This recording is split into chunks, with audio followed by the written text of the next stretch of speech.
Big boss ಮನೆಯಿಂದ ಮಾಳು ನಿಪನಾಳ ಅವರು out ಆಗಿದ್ದಾರೆ. ಈ ವಾರ ಡಬಲ್ ಎಲಿಮಿನೇಷನ್ ಇದ್ದ ಕಾರಣ ಸೂರಜ್ ನಂತರ ಮಾಳು ಎಲಿಮಿನೇಟ್ ಆದರು. ಇದೀಗ ಸಂದರ್ಶನಗಳಲ್ಲಿ ಮಾಳು ಅವರು ಗಿಲ್ಲಿ ವಿರುದ್ಧ ಆಕ್ರೋಶವನ್ನ ವ್ಯಕ್ತಪಡಿಸುತ್ತಿದ್ದಾರೆ.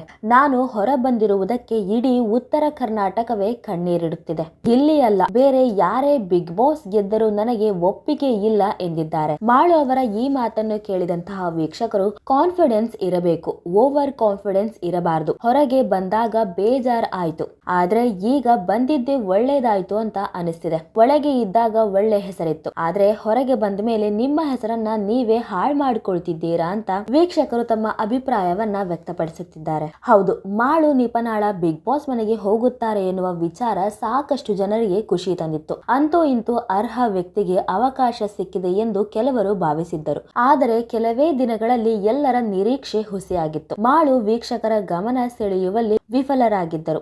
ಅಭಿಮಾನಿಗಳ ಬಲದಿಂದ ಇಷ್ಟು ದಿನ ಮನೆಯೊಳಗೆ ಉಳಿದುಕೊಂಡಿದ್ದರು. ಅದು ಬಿಟ್ಟರೆ ಅಷ್ಟೇನು ಉತ್ತಮವಾಗಿ ಆಟ ಆಡಲಿಲ್ಲ ಎನ್ನುವುದು ಕೆಲವರ ವಾದ. ಬಿಗ್ ಬಾಸ್ ಮನೆಯಿಂದ ಹೊರಬಂದಿರುವ ಮಾಳು ಕೆಲ ಸಂದರ್ಶನಗಳಲ್ಲಿ ಭಾಗಿಯಾಗಿದ್ದಾರೆ. ಸಾಕಷ್ಟು ವಿಚಾರವನ್ನ ಹಂಚಿಕೊಂಡಿದ್ದಾರೆ. ಆದರೆ ಅವರ ಮಾತುಗಳು ಕೆಲವರ ಬೇಸರಕ್ಕೆ ಕಾರಣವಾಗಿದೆ. ಮಾಳು ಅವರನ್ನ ಬಿಟ್ಟರೆ ಬಿಗ್ ಬಾಸ್ ಟ್ರೋಫಿ ಗೆಲ್ಲುವ ಯೋಗ್ಯತೆ ಯಾರಿಗೂ ಇಲ್ಲ ಎನ್ನುವಂತೆ ಮಾಳು ಮಾತನಾಡಿರುವುದು ವೈರಲ್ ಆಗ್ತಿದೆ. ಎಸ್, ನಾನು ಮೊದಲಿಗೆ 2 ವಾರವಷ್ಟೇ ಇರಬಹುದು ಎಂದು ಭಾವಿಸಿದ್ದೆ, ಆದರೆ ಬರೋಬ್ಬರಿ 13 ವಾರ ನನ್ನನ್ನ ಉಳಿಸಿದ್ದಾರೆ.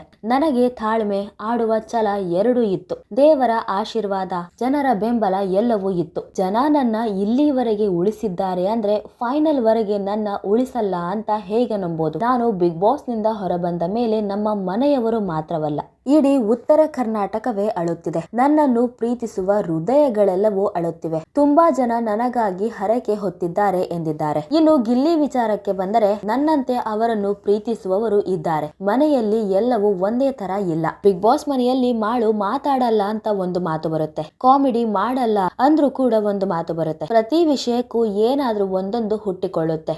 ನನ್ನಲ್ಲಿ ಎಲ್ಲಾ ರೀತಿಯ ಅರ್ಹತೆ ಇದ್ದರೂ ಈ ಹಂತದಲ್ಲಿ ಎಲಿಮಿನೇಟ್ ಮಾಡುವುದು ಸರಿಯಲ್ಲ. ನಾನು ಗೂಂಡಾಗಿರಿ ಮಾಡೋಕೆ, ಹೊಡೆದಾಡೋಕೆ ಬಿಗ್ ಬಾಸ್ ಮನೆಗೆ ಹೋಗ್ಲಿಲ್ಲ. ನನ್ನ ವ್ಯಕ್ತಿತ್ವ ತೋರಿಸಲು ಹೋಗಿದ್ದೆ. ನಾನು ಅಥವಾ ಸೂರಜ್ ಇನ್ನೂ ಅಲ್ಲೇ ಉಳಿದುಕೊಳ್ಳಬೇಕು. ಸ್ಪಂದನ ಉಳಿದುಕೊಂಡಿದ್ದನ್ನ ಒಪ್ಪೋಕೆ ಸಾಧ್ಯವಿಲ್ಲ. ಸ್ಪಂದನ ಫಿಸಿಕಲ್ ಟಾಸ್ಕ್ ಆಡೋಕೆ ಆಗಲ್ಲ ಎಂದು ಮಾಳು ಅಭಿಪ್ರಾಯವನ್ನ ವ್ಯಕ್ತಪಡಿಸಿದ್ದಾರೆ. ಗಿಲ್ಲಿ ಕಾಮಿಡಿ ಮಾಡ್ತಾನೆ, ಎಂಟರ್ಟೈನ್ ಮಾಡ್ತಾನೆ, ಅದೆಲ್ಲ ಓಕೆ. ಆದ್ರೆ ಒಂದೇ ಒಂದು ಟಾಸ್ಕ್ ಗಳಲ್ಲಿ ಆಡಿದ್ದೇ ನೋಡಿಲ್ಲ. ನನಗೆ ಈಗ ಬಿಗ್ ಬಾಸ್ ನಲ್ಲಿ ಬೇರೆ ಯಾರೇ ಗೆದ್ದರೂ ಒಪ್ಪುವುದಿಲ್ಲ. ಹಾಗೆ ನೋಡಿದ್ರೆ ಈಗ ಮನೆಯಲ್ಲಿ ಇರುವ ಯಾರು ವಿನ್ನರ್ ಆಗಲು ಅರ್ಹರಲ್ಲ. ಯಾರೇ ವಿನ್ನರ್ ಆದ್ರೂ ಕೂಡ ನಾನು ಒಪ್ಪಲ್ಲ ಅಂತ ಅತಿ ಕೋಪದಿಂದ ಆಕ್ರೋಶವನ್ನ ಹೊರಹಾಕಿದ್ದಾರೆ. ಈ ಹಿಂದೆ ಮನೆಯ ಒಳಗೆ ಬಂದ 2 ವಾರಕ್ಕೆ ಸುಸ್ತಾಗಿದ್ದ ಮಾಳು ನಿಪನಾಳ, ನನಗೆ ಇಲ್ಲಿ ಇಷ್ಟವಾಗುತ್ತಿಲ್ಲ, ಸೆಟ್ ಆಗ್ತಿಲ್ಲ. ಉತ್ತರ ಕರ್ನಾಟಕದವರು ನಾನು ಹೊರಗೆ ಹೋಗಬೇಕು ಎಂದು ತಮ್ಮ ಅಳಲು ತೋಡಿಕೊಂಡಿದ್ದರು. ಮಾಳು ಆಡಿದ ಈ ಮಾತುಗಳಿಗೆ ಸಾರ್ವಜನಿಕ ವಲಯದಲ್ಲಿ ಆಕ್ರೋಶ ವ್ಯಕ್ತವಾಗಿತ್ತು. ಅರ್ಹರಿಗೆ ಮನೆಯೊಳಗೆ ಪ್ರವೇಶ ಕೊಡಿ ಎನ್ನುವ ಅಭಿಪ್ರಾಯ ಕೂಡ ವ್ಯಕ್ತವಾಗಿತ್ತು. ಆದ್ರೆ ಈಗ ಬಿಗ್ ಬಾಸ್ ಮನೆಯೊಳಗೆ ಮಾಳು ಅವರನ್ನ ಬಿಟ್ಟರೆ ಬೇರೆ ಯಾರು ಕೂಡ ಟ್ರೋಫಿ ಗೆಲ್ಲಲು ಅರ್ಹರಲ್ಲ ಎನ್ನುವಂತೆ ಮಾತನಾಡುತ್ತಿದ್ದಾರೆ. ಗಿಲ್ಲಿ ಕಾಮಿಡಿ ಮಾಡುವುದು ಬಿಟ್ಟರೆ ಯಾವುದೇ ಒಂದೇ ಒಂದು ಟಾಸ್ಕ್ ಕೂಡ ಮಾಡಲಿಲ್ಲ. ನಾನು ನೋಡಿದಂತೆ ಯಾವುದೇ ಫಿಸಿಕಲ್ ಟಾಸ್ಕ್ ಚೆನ್ನಾಗಿ ಆಡಲಿಲ್ಲ. ಗಿಲ್ಲಿ ಅಲ್ಲ, ಯಾರು ಗೆದ್ದರೂ ಅದು ನನಗೆ ಸರಿ ಅನ್ನಿಸಲ್ಲ. ನನ್ನ ಪ್ರಕಾರ, ಜನ ನೋಡಿದ ಪ್ರಕಾರ ಯಾರು ಗೆದ್ದರೂ ನಾನು ಒಪ್ಪಿಕೊಳ್ಳಲ್ಲ. ನನಗೆ ಬೇಸರವಾಗುತ್ತೆ. ನನ್ನ ಪ್ರಕಾರ ನಾನು ಇನ್ನೂ ಸ್ವಲ್ಪ ದಿನ ಬಿಗ್ ಬಾಸ್ ಮನೆಯಲ್ಲಿ ಉಳಿಯಬೇಕಿತ್ತು ಎಂದು ಮಾಳು ಅವರು ಹೇಳಿದ್ದಾರೆ. ಇನ್ನು ದೊಡ್ಡ ಮಟ್ಟದಲ್ಲಿ ಮಾಳು ಅವರಿಗೆ ಜನ ವೋಟ್ ಮಾಡುತ್ತಿದ್ದರು. ಅದೇ ಕಾರಣಕ್ಕೆ ಇಷ್ಟು ದಿನ ದೊಡ್ಡ ಮನೆಯೊಳಗೆ ಇದ್ದರು. ನಾನು ತಪ್ಪು ಮಾಡಿದ್ದೇನೋ ಸರಿ ಮಾಡಿದ್ದೇನೋ ಬೇರೆ ಮಾತು. ಜನರ ಪ್ರೀತಿ, ವೋಟಿಂಗ್ ನನಗಾಗಿ ಗೋಳಾಡುವುದು ನೋಡಿದ್ರೆ ಅಲ್ಲಿರುವ ಯಾರೊಬ್ಬನು ವಿನ್ ಆಗುತ್ತಾರೆ ಎನ್ನುವುದನ್ನು ಇಷ್ಟಪಡಲ್ಲ. ಯಾರು ಗೆದ್ರು ಒಪ್ಪಲ್ಲ. ಒಂದು ವೇಳೆ ನಾನು ಫಿನಾಲೆವರೆಗೂ ಉಳಿದುಕೊಂಡಿದ್ದರೆ ಮೊದಲ ಸ್ಥಾನದಲ್ಲಿ ನಾನೇ ಇರ್ತಿದ್ದೆ. ರಘು ಸರ್ 2ನೇ ಸ್ಥಾನದಲ್ಲಿ ಇರ್ತಿದ್ರು, ನಂತರ ಗಿಲ್ಲಿ ಇರ್ತಿದ್ರು, ಉಳಿದವರೆಲ್ಲ ಕೊನೆಯಲ್ಲಿ ಇರ್ತಿದ್ರು ಅಂತ ನಾನು ಅಂದುಕೊಂಡಿದ್ದೇನೆ. ನಾನು ಅಷ್ಟೆಲ್ಲ ಆಟವನ್ನ ಬಿಗ್ ಬಾಸ್ ಮನೆಯಲ್ಲಿ ಆಡಿದ್ದೇನೆ.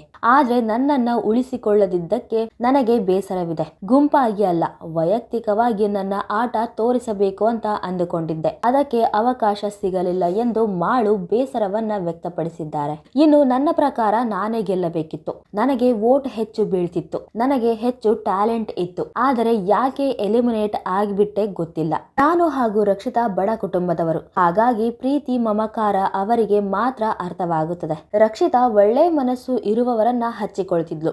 ರಕ್ಷಿತಾಳಿಂದ ನನಗೆ ತಾಯಿ ಪ್ರೀತಿ, ತಂಗಿ ಪ್ರೀತಿ ಸಿಕ್ತು ಅಂತ ಮಾಳು ಹೇಳಿದ್ದಾರೆ. ಎಲ್ಲಾ ಸರಿ, ನನ್ನ ಪ್ರಕಾರ ನಾನೇ ಗೆಲ್ಲಬೇಕಿತ್ತು. ನನಗೆ ವೋಟ್ ಹೆಚ್ಚು ಬೀಳ್ತಿತ್ತು, ನನಗೆ ಟ್ಯಾಲೆಂಟ್ ಇತ್ತು. ಆದ್ರೆ ಗಿಲ್ಲಿ ಮಾತ್ರ ಅಲ್ಲ, ಬಿಗ್ ಬಾಸ್ ಮನೆಯಲ್ಲಿರೋರು ಯಾರೇ ಗೆದ್ರು ಕೂಡ ನನಗೆ ಇಷ್ಟ ಇಲ್ಲ ಅಂತ ಹೇಳಿರುವುದು ಜನರ ಆಕ್ರೋಶಕ್ಕೆ ಕಾರಣವಾಗಿದೆ. ಇನ್ನು ಬಿಗ್ ಬಾಸ್ ಮನೆಯಿಂದ ಹೊರಗೆ ಬಂದ ಮೇಲೆ ಇಷ್ಟೆಲ್ಲ ಮಾತಾಡ್ತಿರೋನು ಬಿಗ್ ಬಾಸ್ ಮನೆಯಲ್ಲಿದ್ದಾಗ ಯಾಕೆ ಸೈಲೆಂಟ್ ಆಗಿದ್ದ? ಇದೇನಾ ನಿಮ್ಮ ನಿಜವಾದ ಅಸಲಿ ಮುಖ ಅಂತ ಜನರು ಕಮೆಂಟ್ ಅನ್ನ ಮಾಡ್ತಿದ್ದಾರೆ. ಕಾನ್ಫಿಡೆನ್ಸ್ ಇರಬೇಕು, ಆದ್ರೆ ಓವರ್ ಕಾನ್ಫಿಡೆನ್ಸ್ ಇರಬಾರ್ದು. ಹೊರಗೆ ಬಂದಾಗ ಬೇಜಾರಾಗಿತ್ತು, ಆದ್ರೆ ಈಗ ಬಂದಿದ್ದೆ ಒಳ್ಳೇದಾಯ್ತು ಅಂತ ಅನಿಸ್ತಿದೆ. ಒಳಗೆ ಇದ್ದಾಗ ಒಳ್ಳೆ ಹೆಸರಿತ್ತು, ಆದ್ರೆ ಹೊರಗೆ ಬಂದ ಮೇಲೆ ಆ ಹೆಸರನ್ನು ಕೂಡ ಹಾಳು ಮಾಡಿಕೊಳ್ತಿದ್ದಾರೆ ಅಂತ ಜನರು ತಮ್ಮ ಅಭಿಪ್ರಾಯವನ್ನ ವ್ಯಕ್ತಪಡಿಸುತ್ತಿದ್ದಾರೆ. ನೋಡಿದ್ರಲ್ಲ ವೀಕ್ಷಕರೇ, ಮಾಳು ಅವರ ಈ ಹೇಳಿಕೆ ಎಷ್ಟು ಸರಿ ಎಷ್ಟು ತಪ್ಪು, ಈ ಬಗ್ಗೆ ನಿಮಗೇನನ್ಸುತ್ತೆ ಅಂತ ನೀವು ಕೂಡ ಕಮೆಂಟ್ ಮೂಲಕ ತಿಳಿಸಬಹುದು.